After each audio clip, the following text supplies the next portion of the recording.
Press को हमने आज थोड़ा सा ब्रीफ करने के लिए बुलाया था। मैंने उनको ब्रीफ कर दिया क्या क्या तैयारियां की हैं हमने यहाँ पे, और कितने लोग आ रहे हैं, कितने बायर्स आ रहे हैं, कितने एक्सपोर्टर्स को हमने यहाँ पे स्टैंड दिए, सारा इनको ब्रीफ कर दिया।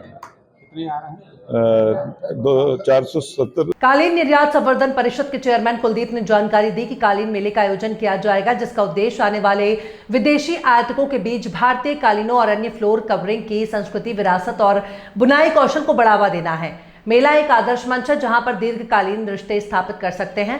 उक्त बातें श्री वाटल ने कॉर्पोरेट एक्सपो मार्ट में पत्रकारों से बातचीत के दौरान कही।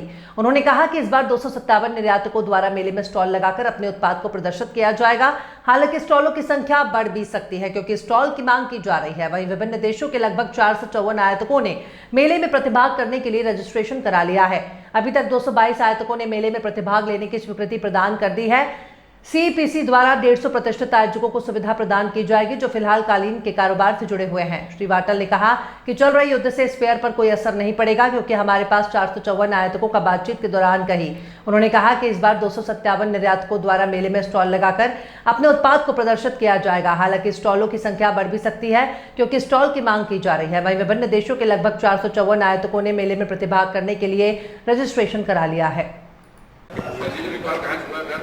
देखिए, उनके साथ बैठक हुई है। यहाँ कम से कम जो है 400 बायर्स आ रहे हैं, देश विदेशों से आ रहे हैं, और हम लोग का प्रयास रहेगा कि हमारा ये जिला जो है कालीन की नगरी कहा जाता है और इसको हम लोग इस उद्योग धंधे को आगे बढ़ाएं।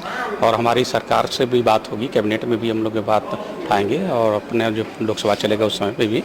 और अभी आ रहे हैं हमारे कैबिनेट मिनिस्टर गिरिराज सिंह जी, तो उसके जब आएंगे उनसे भी बात हम लोग करें कि यहाँ की इतने हमारे पूरे देश का जो है 60% कालीन जो है भदोही से बनता है, और सब कुछ हमारे पास इंफ्रास्ट्रक्चर होने के बावजूद भी हमें जिस तरह चालू होना चाहिए उस तरह नहीं चल पा रहा। तो हम लोगों का प्रयास रहेगा कि एक पूरे विश्व स्तरीय जो यहाँ पर हमारा जो मार्ट बना हुआ, कहीं ऐसा मार्ट नहीं है। अगर हम इसको लोग चालू करते हैं तो आने वाले समय में हमारे प्रदेश के लिए, यहाँ की जनता के लिए बहुत बड़ा। भदोही के कारपेट एक्सपो मार्ट में 15 अक्टूबर से लगने वाले कालीन मेले को लेकर के तैयारियां की गई हैं पूरी। हालांकि यहां से भदोही से 60% कालीन तैयार होता है जो कि विदेशों में बेचा जाता है, और इस मेले को लगाने के लिए व्यापारियों को पहले दिल्ली जाना पड़ता था, लेकिन अब भदोही के व्यापारियों के लिए सहज और सुगम बनाया गया है। भदोही में कालीन एक्सपो मार्ट का निर्माण करा दिया गया है जहाँ से भदोही के व्यापारी इसका लाभ उठा सकेंगे, और यहाँ बाहर से भी व्यापारी आते हैं अपने कालीन का व्यवसाय करने, क्योंकि दुनिया के 60% कालीन भदोही में ही तैयार होती है और भदोही से ही कालीन की पहचान है। यानी कालीन के नाम से अगर जाना जाता है तो भदोही है। भदोही को कालीन नगरी का दर्जा मिला है। कालीन एक्सीलेंस अवार्ड का भी भदोही को प्राप्त हो चुका है। बताते चले कि भदोही की जो स्थितियाँ हैं इस समय, यहाँ की स्थितियों की बात की जाए तो पहले कारपेट एक्सपो मार्ट में कुछ कमियां रह गई थी।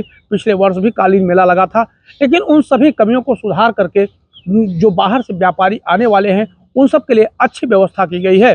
भदोही से जेएन न्यूज़ के लिए आनंद तिवारी की रिपोर्ट।